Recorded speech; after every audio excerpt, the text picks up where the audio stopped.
الله جالس على العرش فهو كافر. إذن الرحمن على العرش استوى. ما معناها؟ حفظ، قهر، سيطر، استولى. من علبنيا الله أنت كمل.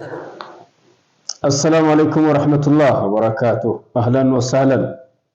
عندتناچو يقول سبحانه وتعالى إن أنكر الأصوات لصوت الحمير كدمصه له يميستلا أنكر በጣም የሚያስጠላ ድምጽ የአህያ ድምጽ ነው ይላል አላህ።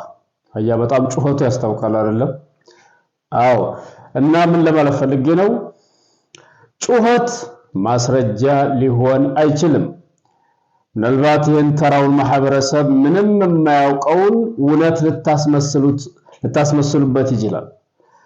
ምክንያቱም ኢነ ሚነል በያኒ ለሲህር አንዳንድ ያገላለጾች ድግምት አላቸው የሰው ልብ የመሳብ ስላላቸው كما قال النبي عليه الصلاة والسلام الله من قال إن الله جالس على العرش الله عرش ላይ ተቀምጧል ያለ ሰው ካፊር ነው። አዎ ካፊር ነው። እሺ እኛም እናጸርቅልህ አለ ካፊር ነው። አርሽ ላይ ተቀመጠ የሚለው ማን ነው? ይሄ ሊባኑ ሰውዬ እንደምታውቁት በጣም በጩኸት ይታወቃል።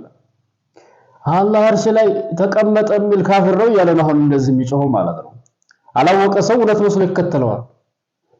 አህሉ ሱነት ወልጀማዓ አህሉ ሱናዎች ሐቅ ተከታዮች አላህ አርሽ ላይ ተቀመጠ የሚል ምንም አይነት አንድም አቋም የላቸውም በዚህ ጉዳይ አህሉ ሱናዎች ማለት ነው። የአህሉ ሱናዎች አቋም አላህ ከአርሽ በላይ ነው። ባኢን ምን ኸልቂሂ مستوٍ على عرشه بائن من خلقه الله كعرش بلاي كفطرته يراقنوا الله فطرته ጋር ግንኙነት የለውም الله جل وعلا كعرشን አይፈልግም ان الله غني عن العالمين الله كعرش የተብቃቃ ጌታ ከአርሽ በላይ ሆነ ሲባል አርሽን ፈልጎት ነው። ምክንያቱም አንተ ፍራሽ ወይም ሶፋ ወይም ወንበር እንደምትፈልገው መቀመጫ ፈልጎት ነው የሚል አንድም አለሱና አንድም የለም። አላህ ከአርሽ በላይ ነው ተባልከ። الرحمن على عرش استوى የሙስሊሞች አቂዳ የአህባሾችና ደግሞ የጠማማዎች አቂዳ አላሁ መውጁድን ቢላ መካን አላህ ለቦታ ነው ያለው። هذه فلسفه فلسفها من لبنان من لبنان የፈለሰፋ ፍልስፍና ናት። ይጮሃሉ በየስበየ አካባቢያቸው። ስለዚህ አልহামዱሊላህ ዛሬ እንደ ድሮው አፋችንን አፍናችሁ የኛ ድምጽ እንዳይደርስ ትምህርት ለማህበረሰቡ እንዳይደርስ ያደረጋችሁበት ጊዜ አልፏል። አሁን ግን እግር በእግር እየተከታተል ይሄን የጥመት አካሄዳችሁ እናጋለጣችኋለን። ዛሬ ሙስሊሙ ነቅቷል። ዛሬ ማንንም በዚህ የሚታለል የለም አላህ ያጠመመ መንጋ ካልሆነ በስተቀር። ስለዚህ አላህ አርሽ ላይ ተቀመጠ የሚል የለም። አንተ ደግሞ ያመጣው ጀለሰ ምንድነው ስትል የነበረው ሰውየው ያው በአረበኛ የተናገረው ለሱ ባይሆንም መልሱ ለተከታዮቹ ሐበሻ ውስጥ ላሉት ለነዛ ሐባሾች ነው መልስ ያቀረብኩ ያለው። ሱብሃነ ለማለት አርሽን ተቆጣጠረ ማለት ነው አለ።